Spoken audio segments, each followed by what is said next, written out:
జనరల్‌గా మనకి ఈ నార్మల్ పెట్రోల్ మంచిదా? లేదంటే పవర్ పెట్రోల్ మంచిదా? అని చాలామంది డౌట్ పడుతుంటారు. ఇక నిజానికి మనం పెట్రోల్ బంక్‌కి వెళ్ళినప్పుడు కూడా మనకి రెగ్యులర్ లేదా పవర్ పెట్రోల్ అని 2 ఆప్షన్‌లు కూడా కనపడుతుంటాయి. అయితే ఇందులో పవర్ పెట్రోల్ అనేది కాస్త రేట్ ఎక్కువగా ఉంటది. అయితే ఈ రెండిట్లో ఏది కొట్టిస్తే మన బండి సేఫ్‌గా ఉంటది అనే సందేహం కూడా చాలా మందిలో ఉంటది. ముఖ్యంగా ఈ రెండిటి మధ్య ప్రధాన తేడా ఏంటంటే ఆక్టేన్ రేటింగ్ అంటారు దీన్ని.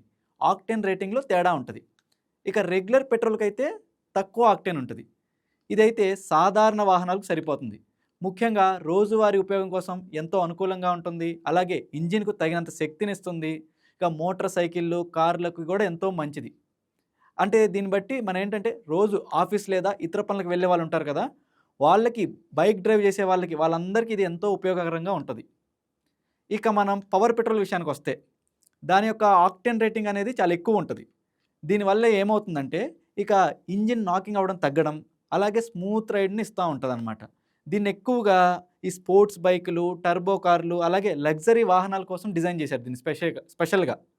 ముఖ్యంగా ఈ ఇంజిన్ విభాగాలు ఏదైతే ఉంటాయో, వాటిని శుభ్రంగా ఉంచడంతో పాటు, ఇంజిన్ పనితీరుని మెరుగుపరచడానికి ఇదెంతో ఉపయోగపడతది.